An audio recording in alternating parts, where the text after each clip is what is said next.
Arrotasunik dela eta sekretutxo bat kontatuko dizuet. Ongi etorri queer nauzu niretzokora. Azalduko dizuet komunitate hau hasteko arrazoi bat asko daudeta. Badakizue nik eskolak ematen ditudala ikastetxetan, eta aurten ikasle bat izan dut, demagun Oier ditzen dela.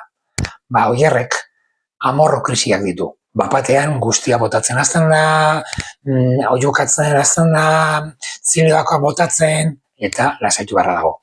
Bestalde, Oier ikastetxera heldu bezain pronto bere neskak diren ikasleekin arropa aldatzen du. Eta egunen baten, amorro krisialdi baten ostean, eta arropa aldatzen zela eta galdetu nion. Eta zergatik ez diezu gurasoei esaten arropa hori gustuko duzula eta erosteko. Negarrez hasi zitzaidan. Esanez, aitak esaten ziola, bera mutila zala eta mutilezko gauzak egin behar zituztela. Eta ez hori bakarrik, bapatean esan zidan, berak nahi zuela ni bere aita izatea. Hortik aurrera, pentsatu nuen, komunitate hau ireki behar nuela, eta beste guztiei esan hemen nagoela behar dutenerako.